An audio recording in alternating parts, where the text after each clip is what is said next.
Welcome to another edition of the Paranormal Zone, where we look into UFOs, Bigfoot, cryptos, the paranormal, from all sides of the pendulum.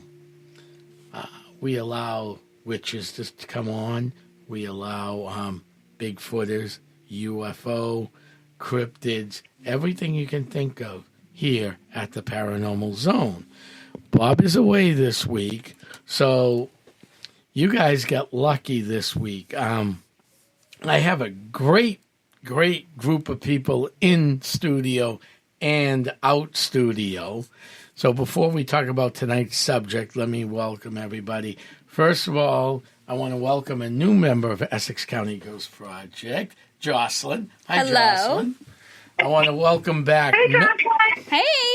I want to welcome back Melody, who was helping me with this show for weeks on weeks, watching the ratings fly through the roof. So welcome back, Melody. She's co-hosting today. Yay, Melanie.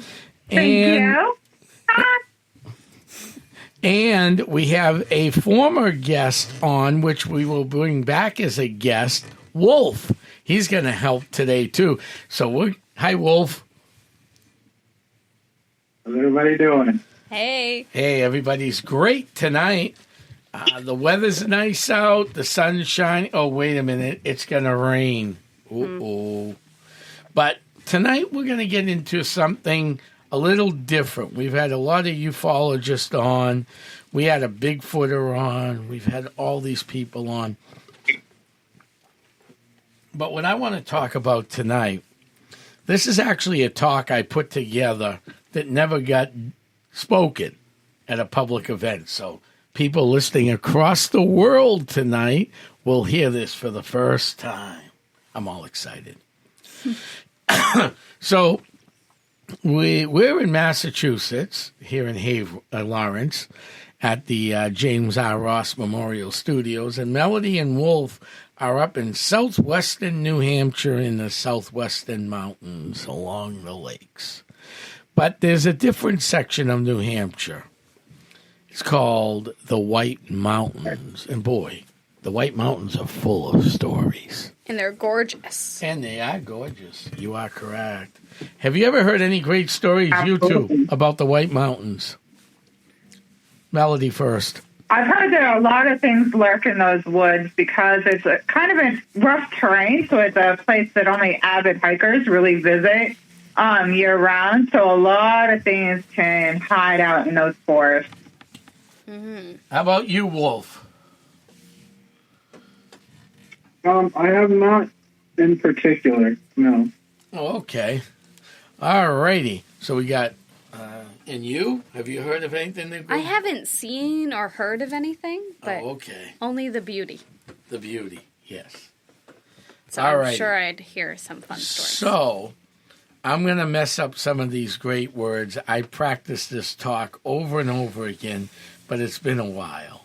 And I went through it today a little bit, but with everything going on, I didn't get it all done. The first creature I want to talk about is a beautiful cat-like creature called the dingmaul. How do you spell that? Dingmaul. Dingmaul. Okay. Pluncus sarencatelellus vassifernus, I guess is the French of that one. Very good. Located in the White Mountains, it's a feline cryptid. Now, we know there are felines running around the White Mountains, correct, everybody? Yes. All right. So this is a large cat-like creature with short legs, tufted ears, and a wolf-like wolf-like features, and they vary from U.S. to Maine to New Hampshire to the Canadian border, and there's a subspecies in California. So kind of like a bobcat? It's about the size of a mountain lion. Oh. Behavior is inquisitive and harmless. Its diet is unknown. I hope they don't eat humans. Watch out. Their habitat Hopefully is... not. What? What'd you say? Hopefully not. Their habitat is forest and mountain regions. Sightings and stories is the evidence. Sightings and anecdotal accounts, sighting encounters, lack of concrete and scientific evidence. They've never found any skeletal remains. Well, thank God. Some think it's a misidentification between the bobcat and the mountain lion. Dingwall is described as being cat-like creature, long, slim body, kind of like a wolf-like fur, round head with feline-like appearances, with the tufted ears, a very long tail that descends as being twice as long as the Dingwall's body. This description, a sunny-looking cat with a thin tail, wolf-like pelt, short legs. And there are two types. The California Dingwall has a long, bony bill at the end of his tail, so like a ball, which is quite similar to the ball-tailed cat in Oregon. The New Hampshire type, according to Henry Tryon, is a fearsome critter, legends in the North American lumberjack folklore. White mountains above the timberline between Mount Adams and Mount Jefferson in the presidential range. A flat-top boulder known as Dingwall Rock. This cat-like creature has been seen sprawling out on this rock in the eastern slopes, same as the Californian, except the northern Dingwall is bigger, furrier. The eastern species dried, full horrendous wail that can be heard echoing the valley, the Mount Washington Valley, that is, folks, in the western, and it sounds like a logging donkey. So the old Would you donkey. like to demonstrate? No. Oh. The rock is located off a Castle Trail. Have you guys ever been up that end of the White Mountains? No, I've only ever visited the tail end because it's quite a drive from me. How about you, Wolf? Yeah, I've only been there at one time, and I didn't go too far. You? I have not. No. I lived up in the White Mountains, literally. I'm up there. I used to go up there a lot. It's quite intriguing. Imagine, Wolf, what would you do if you ever saw a creature like that? I am probably weird because I would so from the description, it's like a cat-like thing, so I would try to get closer to it. Yeah. To pet it, because I'm weird. No, you're I not would do that weird. too. I think I would too. How about Right? you, Melody? Definitely would love to love on it. Okay. We're all animal people here. Yes. Yes. So that's the Dingwall. But it's supposed to be very violent, though, right? It's like there was an article in like 1800, I think it was like 1890 or something like that. Yes. Where they're talking about it's supposed to like pound people's heads into jelly. Oh. I did see that article, but, I was doing this talk up in New Hampshire, and I wanted it to, be a little bit more down to earth. I can't see pounding somebody's head into jelly. Well. I mean, it would be interesting, but I just can't see that happening. But yeah, you're right. I did see that article. I wasn't sure about it. When you're researching for talks and stuff, you come across a lot of different things, especially on the web. And you go, I wonder, can that be true or not? Yeah. I mean, just like this next sighting I'm going to be talking about, we can get back to Dingwall and anything we want throughout the show. We got plenty of time, We may need to come up with some more stuff at the end. This one, Wolf, you might remember this one. June 12th, 2023. Now, I'm going to talk about what happened, but I later found out that, well, this may not be accurate. So, this one. Rochester Post, which is their local newspaper. Did you ever read that paper? Wolf? I'm sure I've seen it. Okay. Several Bigfoot sightings were reported in downtown Rochester. Chris Hanelson of Profile Bank became a believer in Bigfoot when it approached the drive-up window of its bank. Police are asking residents to stay calm and keep their distance. Our department is doing everything as possible to keep the citizens safe. Another resident saw Bigfoot watering flowers around a pot in Central Square, this monument in Central Square in Rochester. They decided to water the plants. I found a newspaper article. I talked to a bunch of my friends that are cryptids that do more than I do. They just specialize in cryptids. They heard about this, but they thought it might have been a hoax. But I thought it'd be interesting to talk about. Did you hear about this, Wolf, since I know you're near Rochester? Yeah, I was living in Rochester, and I know that, so I don't know why. Yeah. But in Rochester, Bigfoot is kind of like a big deal. They have like the Bigfoot walks, the scavenger hunts and stuff. So there's like tons of random like Bigfoot not statues, like cutouts. Yeah. Around town. So I mean, I'm the kind of person that I need you to prove to me that it doesn't exist. Mm-hmm. Right. Not that you have to prove to me that it does exist. Right. I like to believe in all possibilities because, I mean, so I'll tell you a story. It's not about Bigfoot, but in Rochester, there is a truck company where they bring like the big rigs to get worked on. Yes. And I was a delivery driver, so we used to bring our truck there to get worked on too. And across the street from there, it's a little like I don't know. It's kind of like a parking lot, but it's only for the big rigs that they're selling. Okay. And I was driving. It's a regular road, right? Main street, all kinds of traffic. It's like 4 lanes of traffic, right?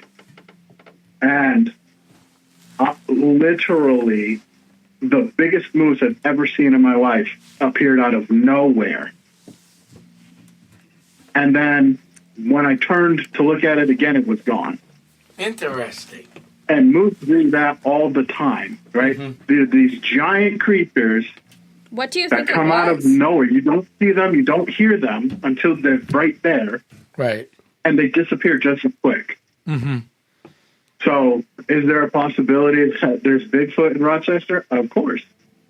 If a moose can do it, and they're not like supposed to be as intelligent as Bigfoot are, right? Right. So, and I totally believe that Bigfoot could be walking around and we wouldn't know it. Right. So, Wolf, the first sighting of Bigfoot or a Sasquatch was back in 1811. So obviously that's been around a long, long time, and they're everywhere, right? So it's not just in one area or the other. Do you believe that they're everywhere? I don't think they're everywhere. I think what it is a migratory thing, right? Okay. So I think that at one point they were all in one spot, just like any other animal. Sure. And they've been pushed as we expand into this country. And they have to find other places to be because clearly So you think they kind of You know, migrate? they're not the household cat, so they're not trying to be around us because we're destructive creatures, right? Absolutely. So, That's true. I think that there are different kinds of the same thing that we all lump in as Bigfoot. Okay. But it's just like dogs, right? There's like millions of geese. different kinds of dogs, but they're all Or dogs. deer. Right. Everything travels, right? Depending on the weather, migrating. And like you know, people know for a fact that moose exist, right? It's not a question if moose exist. We know moose exist. Correct. We know moose are all over the place. When was the last time you saw a moose? Last week. Right? It doesn't mean they don't exist.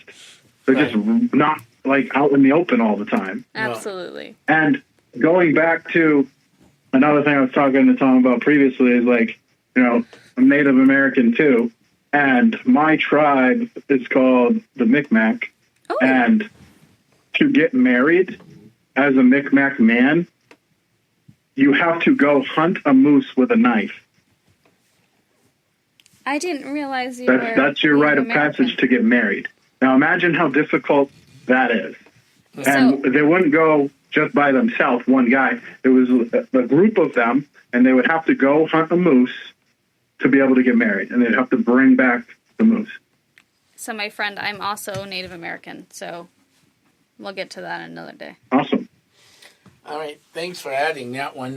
Melody, you have anything you want to add to that before we continue on? Yeah, I definitely think Wolf has a point. Like he was saying, you know, we don't see a moose until it's right up upon us. Like, why can Bigfoot be the same exact thing? Right. I definitely believe they exist. I definitely think it's kind of a migratory thing. But, I mean, we've got Bigfoot, we've got Yeti, we've got several others. True. So, I mean, you know, just like other species, I just think different varieties have evolved over time. Right. Well, out in Hillsborough County, there was a Class B sighting. Now, just so everybody knows, an A is I know it's a Bigfoot. A B sighting that's, from my eye, definitely a Bigfoot. And a C, well, maybe not. And a D, we don't even talk about. Location not far from the Russell Abbott State Forest on the Mason-Greenville line. Everybody know where that is? No. No. That's out in I don't. out near Weston, New Hampshire.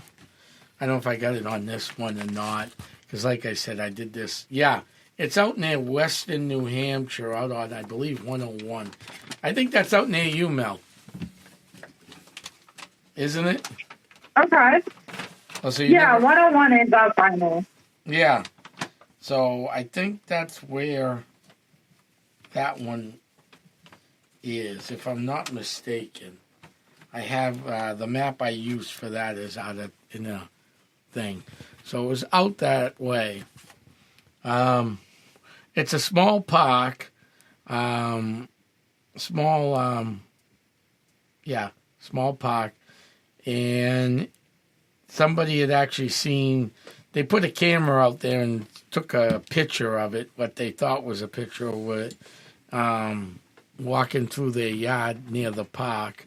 The incident was about 2.5 years ago, and it scared the dog. That the dog actually ran back to the house, and the creature itself had a scent of like a wet dog. What was and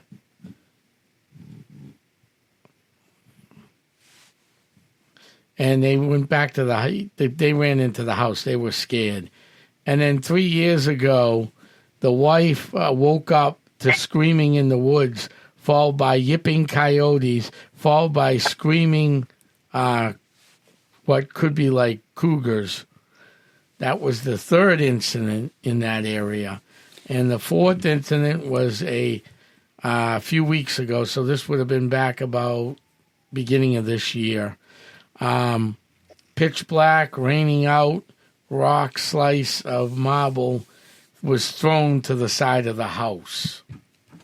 Tom, are you describing a wood devil or a little? No, I'm describing a Bigfoot. Oh. And then incident number 6 happened on the Sauhegan River, Route 31. Everyone know where Sauhegan, New Hampshire is? Mm-hmm. Do you, Mel? Yeah. Okay. Out on Route 31. Do you drive up there a lot? No, actually, I don't. Okay. Animal on all fours standing in the river. First thought to be a black bear, but when it was spotted, it jumped up and ran away on 2 legs. And it was over 6 feet 2, this creature. What? Yeah. So it was in the water on 4 legs thinking you're a bear. And then all of a sudden it jumped up and ran. Oh.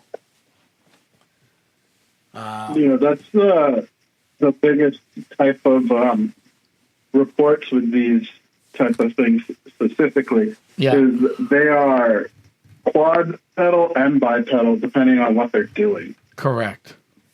And they even talk about there's stories of them swinging through the trees, or not really swinging, but like jumping from tree to tree. Yes. Above home. So, a lot of people think, oh, they're just these giant lumbering creatures that, like they would bump into everything. But they're supposed to be surprisingly agile and nimble. They are. I never heard that. They are. Every Bigfoot, every time Essex County gets a call about a Bigfoot thing, it's all about stealth and quietness. The people tell us all the time. They looked outside, it was there. They looked again because they went to go get a camera that was in the top drawer a second away, and it's gone. And when you think of big... And then... Yeah. They also don't leave a ton of tracks, right? No, they so, don't. like, a lot of the time when they find these Bigfoot impressions and they make a cast of it, they're super rare, and there's, like, 1 or 2. Mm-hmm. It's not like a path. Right. Right? So that's when... I know we talked about this last time, but it's like when you get into the realm of, okay, 1... either they are getting into the air on trees or something, or then, like we talked about before, they're multidimensional creatures, so they just go out of our reality. Right. So what do you think they are, Wolf? I think that they are a different evolution of humanoid, right? Yeah. And I think that they exist in another plane from ours, and they come in and out, okay, depending on what they're doing. Mm-hmm. I'd agree. And I think that a lot of these, there's certain ones that are more than others, but they're the ones that are like clearly a different evolutionary path from us. So, like, if you want to talk about like mermaids, right? That's the idea that we stayed in the water instead of going on land. Mm-hmm. And that's just another parallel, because people go, oh, well, they've never seen a mermaid. Yeah, well, you know how many creatures are in the ocean that we still have not discovered, and there are these giant creatures in the ocean? Yeah, we could go on and on about that. They're there, but we never see them. We definitely need to have a podcast about that. We can talk about Atlantis. Like, yeah. I mean, like, I remember, this is, like, small compared to what we're talking about, right? We're talking big picture, but this is a small thing. So, in Portsmouth, they have whale watches, right? And I remember going on a whale watch when I was in, like, middle school. And we're just going down the main ocean there, right? And out of nowhere, a whale shark came up next to the boat, which is larger than the boat. Right? Nobody knew. Like, it just came out of nowhere, and it was massive. Mm-hmm. I saw it firsthand, and then it disappeared. Like, it just went back under. Yeah. So, like, stuff like that. Sea creatures are wild. That they are. But Yeah, and to try to limit your imagination and say, yeah, there's no way this exists. It's a hoax. All these people are faking it. Well, myth and reality are very closely entwined. That they are. I agree. That they are. And then September 2004, Rockingham County, Derry, New Hampshire, near Route 28. Around 3 a.m., woke up to a loud noise, not a coyote, something weird. And it scared everybody. They heard it for about 15 minutes, and then it stopped. Now, I'm going to add to that one. This is not in my notes because I didn't write it in there. But last year, Essex County ufologist UFO Joe and my part-time historian, Joe Bella, went up to the Benny and Bonnie Hill site, not too far from this area in Derry on 28. And they were in the woods, and they were in the cemetery, and the birds took off for no reason whatsoever around them. And all of a sudden, this big tree limb got thrown at them from the woods. I believe it. So, I mean, sorry, it wasn't Joe Bella. Sorry, Joe went back the second time. Mike Stevens, who's a ufologist. It was Mike Stevens and UFO Joe. I messed up that one, but I fixed it quick enough. Mike Stevens and UFO Joe. They had a stick thrown at them, a pretty big one. And there was nothing in the woods. I think a lot of the times it's like almost like you're coming into their home, right? Like, yes. And they're protecting. Entering their domain. Right. And I don't know if you've experienced it, either one of you, or Mel either, but the scariest thing is when you are in the woods and then it goes dead silent. Yes. I've had that happen many a times, either locally or up in the White Mountains of New Hampshire. Yes. Yeah, when you stop hearing birds and the wind and everything else going on around you, you know it's time to run. Yeah. I had that happen down the Bridgewater Triangle a whole bunch of times. Right near the power line trails where there's been sightings of everything. Sometimes I feel like that could be every day. Yeah. Run. And then July 2013, a 14-year-old boy heard a howl. Oh, this was in a small town of Nottingham, New Hampshire. Nottingham. I believe it was named after the sheriff of Nottingham, but I'm not sure about that. I have friends that grew up in Nottingham. We used to go camp out in the woods there.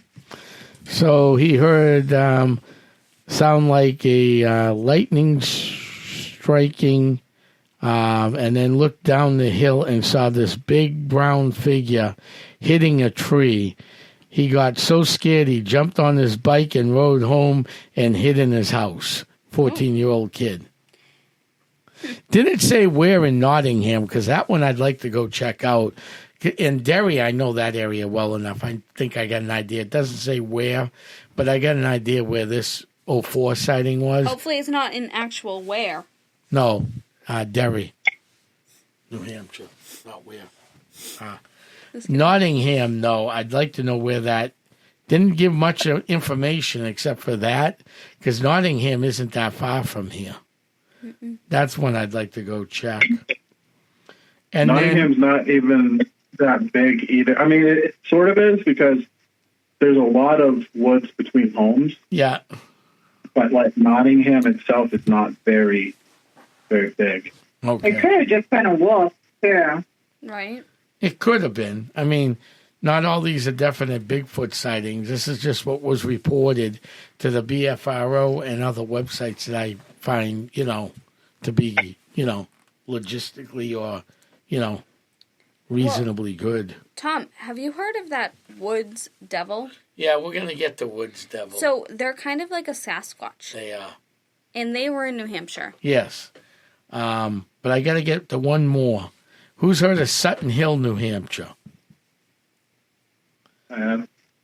Melody, Nope. Is that out near you? If it is, I've never heard of it. Okay. 3 a.m. in the morning, this lady took her dog out for a walk and heard a loud screech and basically ran back in her house. And then, of course, you have, we can get back to this one because there's others I want to go over. I've already talked about the Ossipee Triangle more than once. And then May 12th, 2020, at 12:04 in the morning, in Newbury, New Hampshire. Everyone know where that is? No. Yep. Yes. Okay, this is on, they had seen in Newbury, New Hampshire, that it was not known an animal. It was a tall man-like body, not particularly hairy arms, but brackish red hair, raw side along the 25 mile an hour. They hit and it was sliding around the area, around corners of the road as it was running. That's a wood devil. Never seen again. So that was interesting. In the Hancock Hills of New Hampshire, there was another sighting between two of them, April 1st, 2013 and September 31st, 2013. Miles O'Keefe, we got a name for this guy, had a detailed Bigfoot encounter on September 31st. He was hiking Mount Scatawaki in Hancock, New Hampshire. Anyone know where Hancock is? Yep. Mel, do you know where that is? I don't know where it is, but I've heard of it. Okay. How about you, Wolf? Yeah. Yeah. I know where it is. Okay, because that's an interesting I name. think I've definitely been there or been through Hancock. Okay. He stepped out to take a breath. He shut his eyes for a moment, and he heard foot shuffle in the woods. And then the sounds got closer. It sounded like someone was walking in the woods, and asked if anyone was there with no answer. He put his pooch back on and headed up, his pouch back on, and headed up the trail, and heard crashing of trees in the woods as he froze.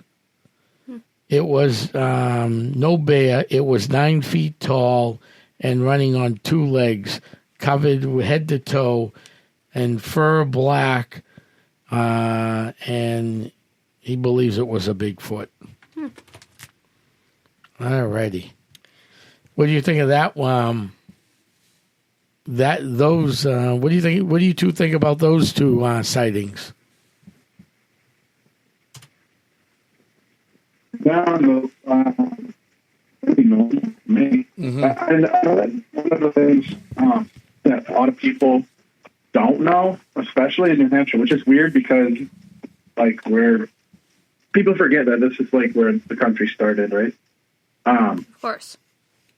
We have a lot of open area still, That you do. and like there are. I think sometimes, I'm not saying that all of the things people hear are Bigfoot or are not Bigfoot or some kind of cryptid, but I know that one of the scariest sounds that a lot of people don't know, and it happens a lot in New Hampshire, which is very strange, is the fox cry. Yeah. Have you guys ever heard the fox cry? No, I've never heard a fox cry, I don't think. Have you? I It haven't. literally sounds like somebody screaming for their life. So similar to like a coyote or a rabbit dying? No, it's nothing like a coyote. It sounds almost like a human screaming for their life, but it's a fox cry. Oh, I thought that Awful. were fisher cats. No, Okay. it's different from the fisher cat. It is like the scariest sounding thing. Ugh. And a lot of people, when they hear that, they don't know what it is. Mm-hmm. And so then they say, "Oh, I heard some crazy sound." And I would suggest to both of you at some point to even just look it up online. No, thank the you. sound of the fox cry. Okay. You will be amazed at what it sounds like. And if you were someone who had no idea that's what it was, you would think the craziest stuff. Ugh. All righty. We're going to have to look that one up online. Or not. Okay. So the next thing we're going to talk about, Jocelyn's already brought it up, is the Wood Devils of Coas County. So if everybody doesn't know where Coas County is, that's way up in northern New Hampshire. Mm-hmm. So that's north of the north of the north. And what I've read about it, it seems like a Sasquatch. Yes. So have you ever heard of Wood Devil, you two? Melody or Wolf? No. Okay. No. The Wood Devil's name was given to a group of animals or cryptids that looked like Bigfoot. The location of the woodland hills of Coas County since the 1930s.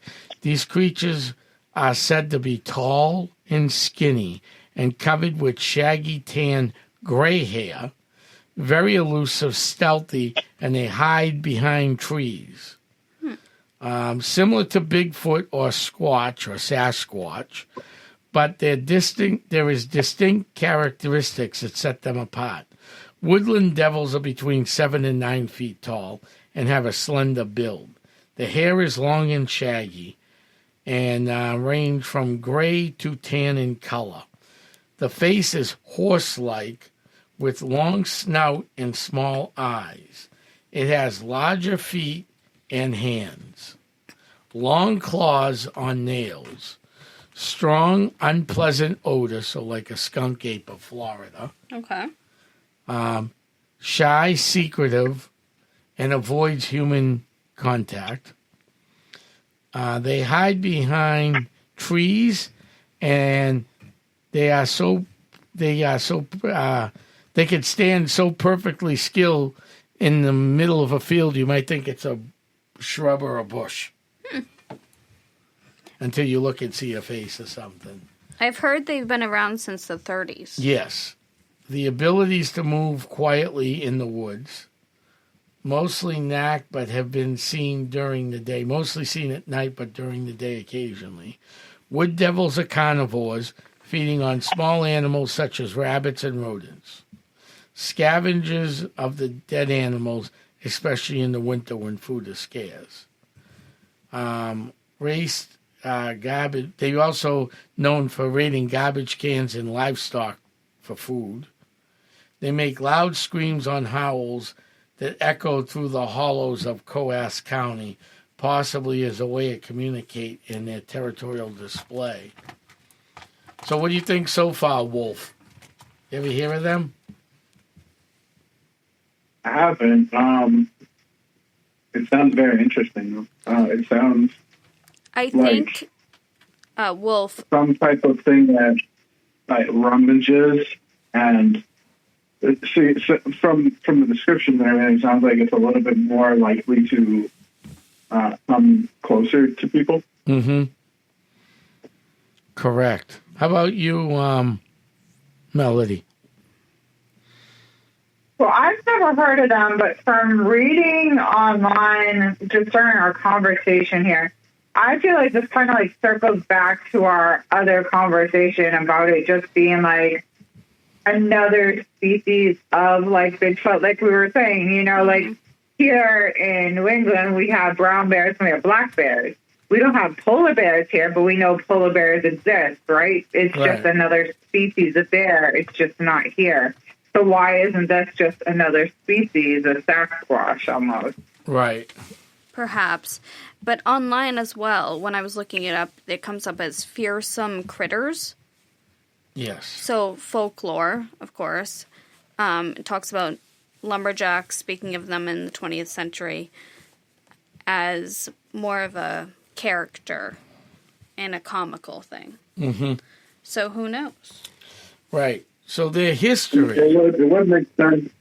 It would make way more sense, as you say, for like lumberjacks and stuff to be the ones coming into contact with this Right. stuff anyway, because they're the ones out in the woods cutting down the trees. Absolutely. Right. And they didn't have big, noisy equipment back then. They Right. were cutting down with hatchets and hand saws. Yeah. That was very tough back then. So they have a long Yeah, but history. also they're disrupting their environment, right? Right. So Exactly. you're going to see stuff more when you do that. Yes. True. So it dates back to the 1940s in the remotes of the state. The name of the wood devils have originated from lumberjacks, as Jocelyn just said. And some of the names used were glutton, Indian devil, Omnithatsis. It's a Cree Native American term. Don't ask. Appreciate it. Yeah. And then Kaju, Carcajau, Quick Hatch, Nasty Cat, Skunk Bear. These names reflect the creature's ferocity, cunning, stealth, and smell. 1942, George Wentworth claimed he had run into a wood devil at Dixville Notch. He said the creature stood about 8 feet tall, weighed 400 pounds, and followed the blood trail of a white-tailed deer and then lost it in a thick brush. 1948, George Lavoie saw a tall, hairy creature standing behind a tree near a hunting camp. He described it as having horse-like face with gray hair, and he found his rifle and mustered it, but before he could pull the trigger, it was gone. He did follow the prints for a little bit, but then the prints disappeared. Robert Goulet, not the famous singer, maybe a descendant. He must have been out hunting for, let me see. I don't know. He was out there hunting for something in Dixville Notch. Said he heard a loud scream while hunting in Dixville Notch, followed the large creature running away on two legs. He described it as being 8 feet tall, having gray hair. He also fired his rifle and missed. Oh boy, my grandfather would have fun with these people. You know what he would have called those? What? Boomton ammunition factories. Oh. Meaning they couldn't hit a barn door in front of them. Yes, Wolf. One of the things that they say about Bigfoot and, Dogman and all of those things is that you can't hit them. Okay. Okay. So there are people who have shot at them, dead aim on them, and it didn't hit them. Mm-hmm. And, so one of the things that they talk about, there's two different theories on it. One is that, there's a field around them, so it moves the trajectory. And the other one is, like I said, they phase out of reality, so it just goes through them. That's interesting. What do you think about that?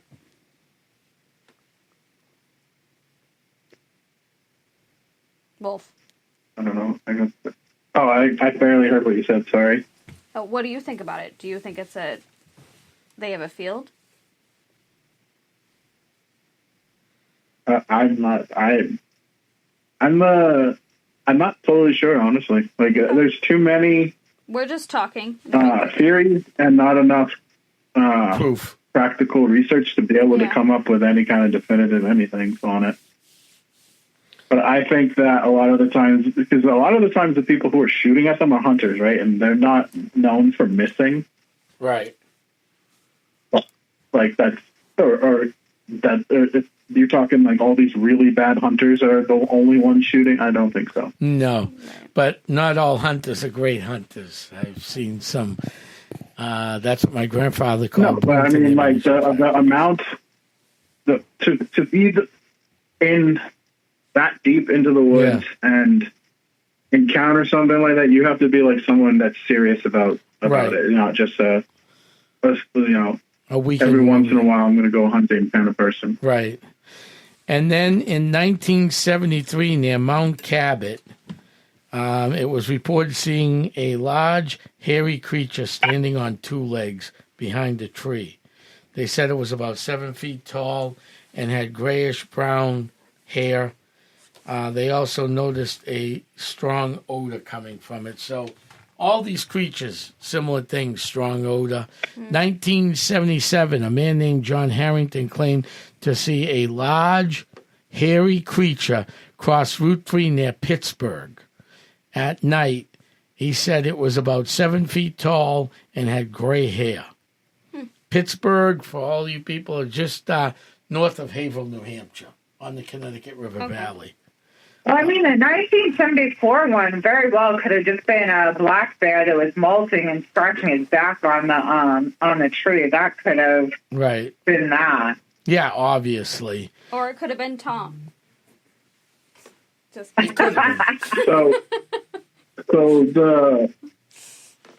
all right. Yeah, hi. You want to talk like belief of Bigfoot, right? Yeah. The First Nation, which is like, all the natives that were here originally, and when all of this stuff really started, they're the ones who talked about it a lot in their mythology and their history, is that their belief is that Bigfoot was a man, or any man, that went out for so long that they were on the verge of death and then became something else. And that's what their belief of Bigfoot is that it's another spiritual change, similar to like, some of the witches and stuff that natives had. Right. But this, if you think about it, right, Native Americans are usually exceptionally tall, right? Just naturally. Right. So for these things to be 7 feet, 8 feet tall, it's not totally out of the realm of possibility that it's some kind of a native that had some kind of, spiritual, physical change. If you believe that kind of things, there's a lot of native folklore, cryptid things that are causes of the genocides and stuff, right? So, like, a lot of these are cursed creatures or curses placed on the land by natives. Not Bigfoot, but all these other things that are believed to exist are the cause of, death. Right. No, it is real interesting. And then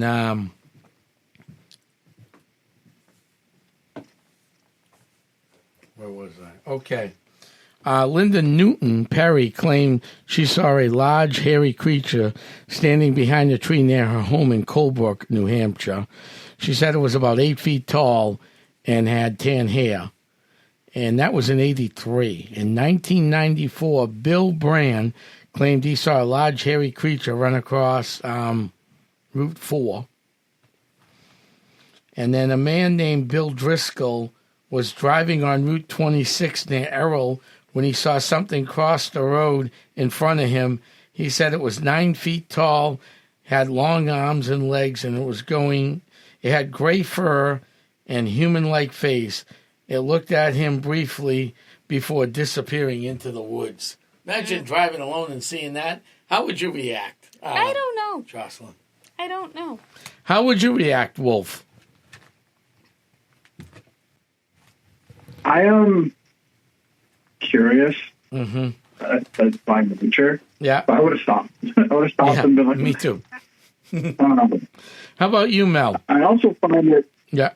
Sorry. Same. I definitely would have tried to stop and investigate. It's funny because my aunt I have an aunt that lives in Colebrook, New Hampshire, and she absolutely believes there's Bigfoot out in those woods because she's right near the Canadian border. It's so far up north. And at that point, you're really kind of hitting unexplored territory. So why not? Right. Yeah. So my dad is a big Bigfoot believer. Sasquatch, the whole 9 yards. I'm questionable. I'm on the fence. So, Evan... What is your biggest, non-belief point? Like, what about it puts you on that fence? Because I think it's a human. I think they were seeing other things. They were maybe seeing an animal, like we've been talking about. I'm not sure that they actually saw that. And we can only believe points from what people are stating, right? So I am with you in the sense, like, I need to see it to believe it. Otherwise, I question. Yeah, so you're a little bit opposite of me. I don't need to see it. I need you to prove to me it doesn't exist. Okay. Yeah, I need to see it. I will listen and I'll hear the points, but I'm a skeptic. But have you ever seen a polar bear in person? I have. Okay. I think it's healthy to have skeptics because if everybody just believed everything... Yeah, we can't all be on the same page. That's what makes us great people in the world. the field, right. Yeah. And it makes the team a better team when you have skeptics. We got to question things. You got to question. You need those people who... Well, that's the thing, because, I think there's like three or four categories of people. There's the skeptics, there's people who don't believe at all, there's the people who believe everything, and then there's the people who lean a little bit more towards believing, but, they need evidence. Right. And that's more me. I can believe a lot of things, but as Tom knows, he's been my friend for a few years now, and I need to know. That you do. Mm-hmm.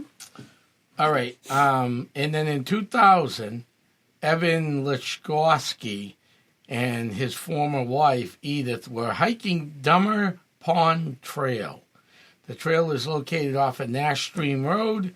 The couple were out at sunrise when a dark figure loomed suddenly in front of them. It was tall, slim, and hairy figure running down the path and disappeared. Lichkowski didn't realize what he saw was a wood devil or his imagination. Then November 15, 2004, around 5 a.m., two men were heading down their buck to hunting spot. So obviously we're not going to know where this is too well because this is their secret spots for hunting deer. And they heard a high-pitched yelp, squeal, and saw a critter that ran 7 feet tall, long pointed head covered with grayish fur. Both men seemed scared by the sound. The two men hid behind a tree and watched the devil run down the ridge. Once gone, they investigated in the area and found 2 big footprints. That was quite interesting. So those are some of the... That is interesting. That is some of the footprints there. We're going to move on.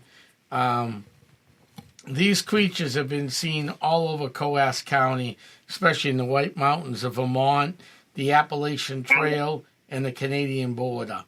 They view roles of these creatures and subspecies of Bigfoot on a new unidentified species. So Bigfoot had black hair, brown hair, and white hair. Wood devils are grayish skin, long pointy face, thinner build, and shorter in height. So that's the wrap up on that. Do you have anything you want to wrap up on with the wood devils? Yeah, but I did pull up a clip of a fox screen if you want to get that on there. You what? I missed that. I pulled up a clip of a fox scream if you want to air that on air so people know what it sounds like. Oh, yeah, let's air it. Go ahead, Tom. All right, give me one sec.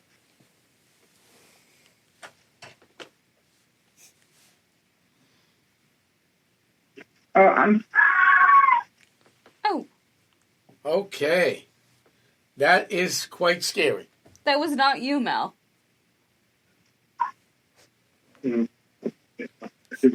Wow. That's tame. That one is super Scary. tame in comparison to what I'm talking about. Oh, okay. Yeah, so if you're in the woods in the middle of the night and you hear that, but Wolf has an even better one. Hold on just 1 second, guys. Just so we can let people know, like, if you hear this, this is Right. what it is, you know? Run. Just run.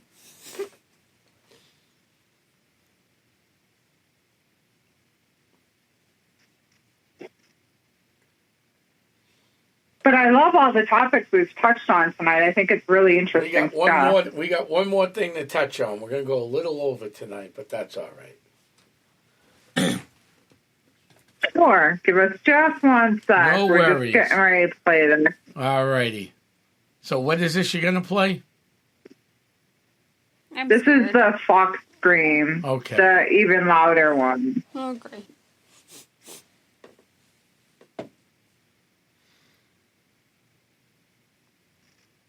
Give us just 1 minute. Sorry. That's all right. Hey, that's what happens sometimes. But we're here to educate our listeners all across the continental United States, the globe, and the international world. And Exactly. aliens. We want people to know what to expect.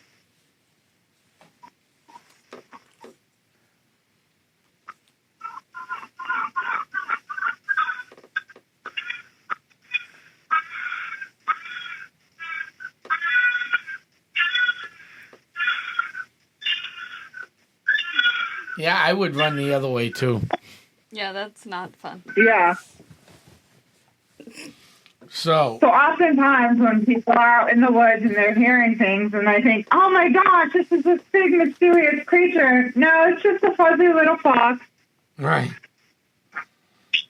I'm not saying it's not what they think it is. I'm just saying that sometimes that there's things that are, provable. Mm-hmm. That is true. All righty. I've even heard one that was like long and constant, and it sounded like a woman being murdered, but it was a fox. Oh. Have you heard a woman being murdered? In movies, Well, it's sad, but I don't mean to laugh. All right. So the last thing I want to discuss tonight, we're going to go a little over the hour show, but that's all right. Is the Danville Devil Monkey. Have you guys heard of that one before? Only a devil monkey. no, but I'm very intrigued. How about you, Mel? No, I've never heard of it. I've All only right. heard of them in like Arizona and Mexico. Yes. So Danville, for anybody that doesn't know, is a small town located in the foothills of southern New Hampshire, just north of Haverhill, Mass. In fact, at one time it was part of Haverhill, Massachusetts, and part of Amesbury, the other half Oh, of Danville. The monkey first appeared, was seen on August 21st by the fire chief, David Kimball, when the creature jumped into the road in front of his truck and then jumped into the woods. And it stunned Kimball, and he asked himself if that was a monkey or something else. Kimball consulted the local library, and as guessed was, he saw a Humboldt woolly monkey, Humboldt. All right, native to the Amazon, not New England. Several other Danville residents had seen this animal in August and September that year. Scott Valaka saw the animal in his backyard while his wife, Jen, heard strange screeching noises coming from the woods, and it was not a local animal.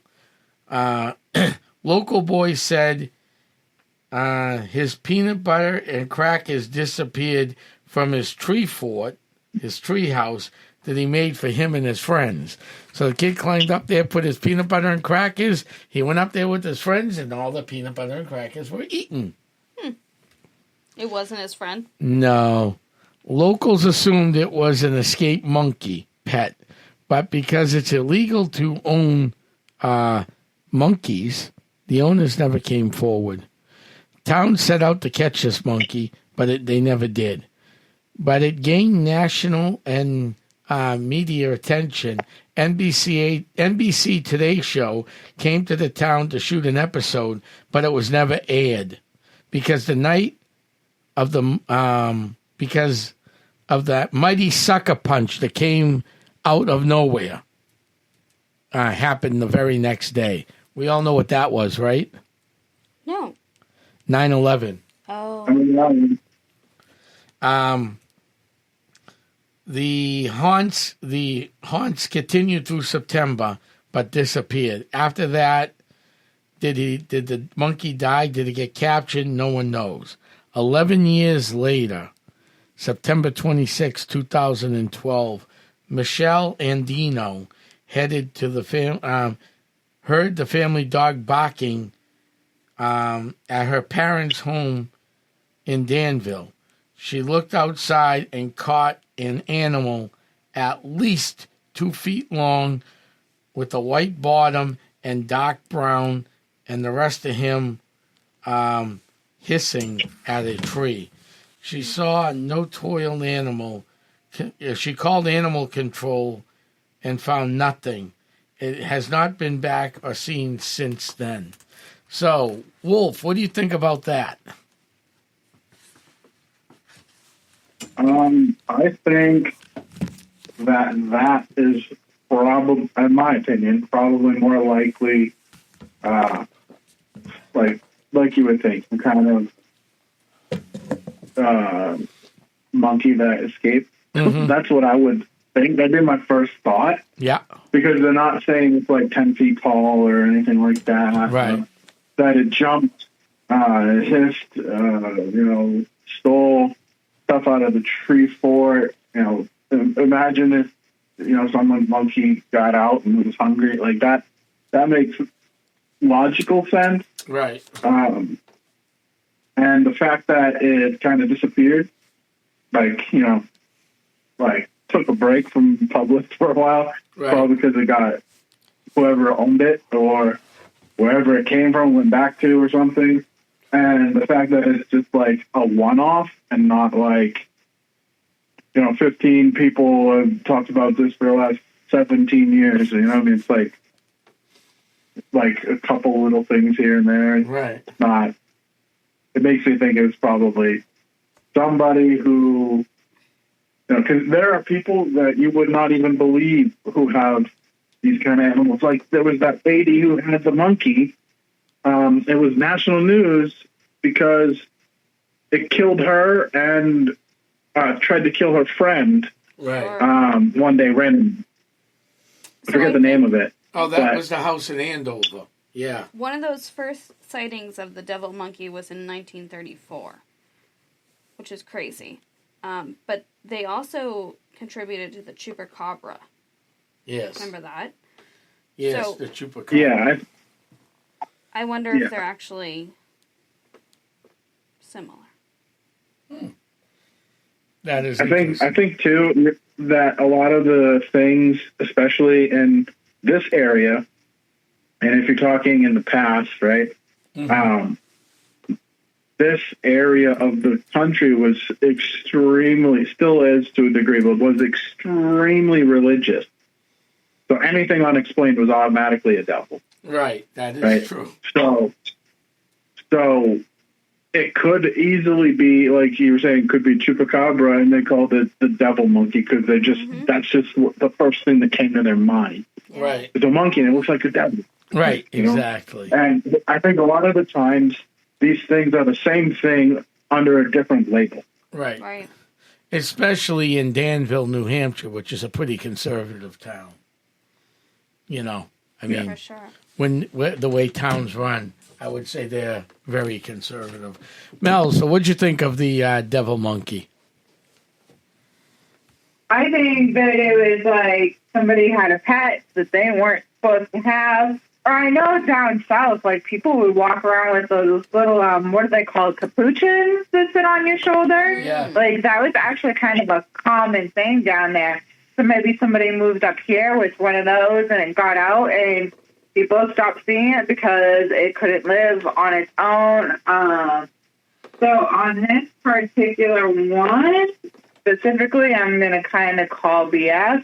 I'm not saying that it's not a possibility, but I feel like it's so localized and so rare. I mean, the fact that the first sighting was in 1934, that's definitely something interesting, but that's not to say people haven't owned illegal species of animals or traveled through with circuses for however long, So... Right.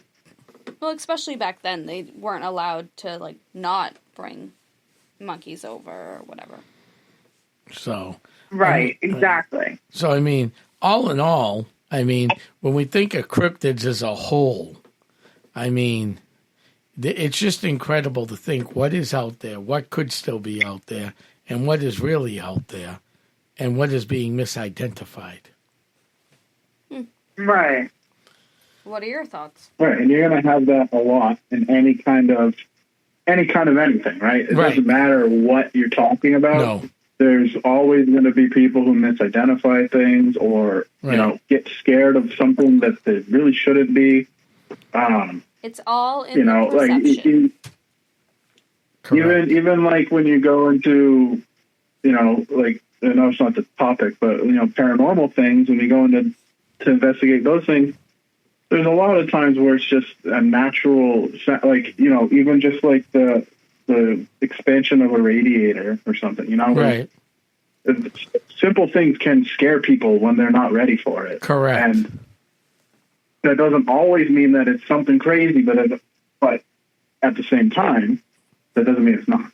Right. If I had $1 for every time I got a call for a demonic case, okay, I would be on the lifestyle of the rich and famous. Wrong podcast. Sure. Because that's what most of the phone calls begin with. I have a demon. So, Tom, Right, we really haven't that heard from you all tonight. comes from the religious, like, Correct. construction of this country, right? Yes. Like, if you were in Norway, they're not going to call it a demon. No. Because they don't have that. They have spirits and In other Ireland- things, other explanations. In Ireland, they'd call Tom a leprechaun. But Yeah. so, Tom, you haven't really told us your opinion. About what, cryptids? Yeah. See, when it comes to cryptids, I believe there are other creatures out there that have been unidentified. I also believe that in parts of this world we live in, even parts of the East Coast, New York, upstate New York, I've been through the White Mountains in New Hampshire. North of Berlin is nothing up there. I've been through Maine. North of Bangor, even Bangor, there's really nothing. But north of Bangor, you might as well call that God's country up there. Northern New York, the same thing. Vermont, I think anything in the north section that borders Lake Champlain is like God's country up there. I could be wrong. I haven't gone that far into Vermont, but looking at maps and spatial. So there is a lot of land in these 3 states that things can hide in if they don't ever want to be seen. Oh, yeah. And that's what makes cryptids more fascinating than, say, the paranormal. UFO is a whole different ball of wax. That we won't. Speaking of, did you see the thing I tagged you on the other day about that weird cloud formation that was seen? Yeah, I saw that. That was odd and a half. Oh, so since you just said it, so You guys. I recently moved to Dover, and I was outside with the dog, taking him out. And I looked up in the sky, and I took a picture of it. I'll send it to you at some point. But there was a cloud that did not look like a cloud, and it wasn't moving, and it was way bigger than the other clouds, and it looked like it would be perfect cover for a UFO. Like I know that sounds like out there, but when I looked at it, I was like, "That's not a cloud." UFO Joe is not here right now. No, And I but wish he was. that is real interesting because someone else told me, texted me the other morning about that big cloud that could have been a cover for something. I mean, we really don't know what's out there. We've only, when you look at an iceberg, we haven't even gone too far from the tip and what the reality is out there. Hold on, you're going to get Mel's reaction. So Okay. Those were the regular clouds. Okay. Oh, yeah. Yeah, absolutely. Yeah, that photo, that's crazy. So there's been a lot of sightings of the thing I had to it online. Yeah. Recently, so I think we're seeing a resurgence here in New Hampshire, and I think it might be something worth having the team look into. I mean, I know that's not the topic of today's conversation, but while we have it, I definitely think there's something going on, because it's very much like the one that I sent you, that it looks like almost like the sky is ripply, but there's like nothing there. Like it's invisible, but it's not. There's been a lot of that around here recently, so. Yeah, I'm trying to find it. But yeah, no, there's been a lot of weird stuff out there. It's that far back. It's not. What? I'm going to send you the regular one, and then the regular one, you can show them. Can you send that to me again? Yeah, if I can find it. I'm sending her the... What is this? Oh, wait. Do I have you on Facebook, Tom? I don't think so. I think you do. You might.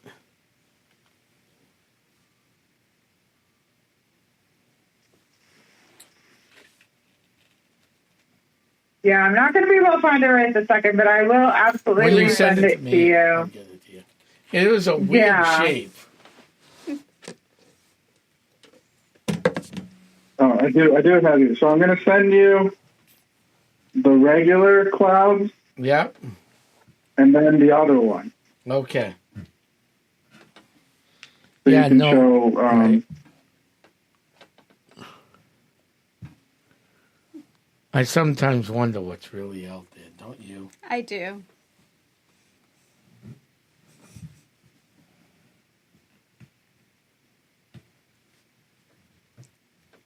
All right. Well. All right, then. We'll look at that and save that for... Oh, here we go. I sent them to you. I don't know if you got them. But I sent you the regular clouds and then the not regular clouds. There it is.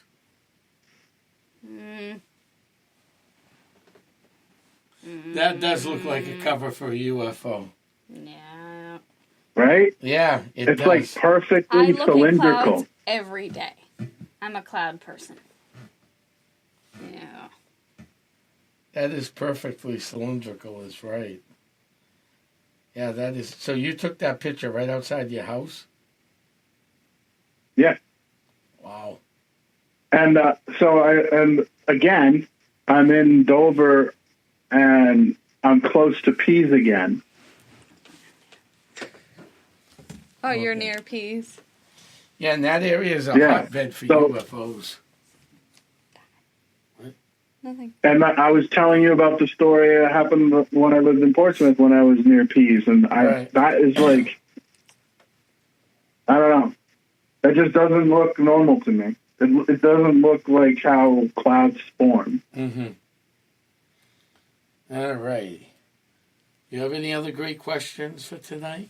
Not right now. But I'm sure I'll come up with something. All right.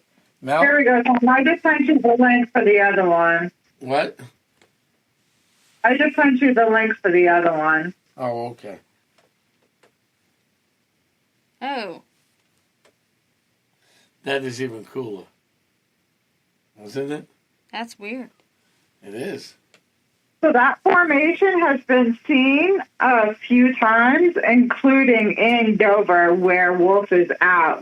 And he just sent you the other picture, Right. what he had. There was one in Dover exactly like that. Yeah, no. So there's- I feel like there's been something's happening. There's some kind of resurgence. Absolutely. For everybody who's on the air and can't see the pictures we're sending to each other, I am terribly apologetic. I wish. But there are a lot of different cloud formations right now that are looking very UFO-like. I know this is off topic for tonight's topic, and we Right. do apologize for that. But we just want to make sure we're sharing everything that we have Right. with everybody. Well, that's what the Paranormal Zone is all about. Sharing and educating the public, not just the locals, not just the people here in the United States, but across the Great Lake called the Atlantic Ocean and overseas in England, France, and Germany. France. So I want to thank you guys. We've come to the end of the great show. Actually, we went like 15 minutes over. That was awesome. It was a great show, guys. We had a lot of fun tonight, didn't we? We did. Absolutely. All right. Thank you, Wolf. Yeah. It was nice to meet you guys. Thank you, Over the Mel. You too, guys.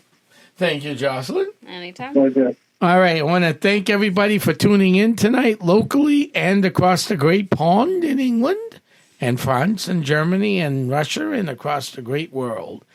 I want to thank you all. Thank you for tuning into the Paranormal Zone, where we look into UFOs, cryptids, and the paranormal from many different views and viewpoints. Thank you again. Have a great evening, and I'm heading back to the crypt. Good night.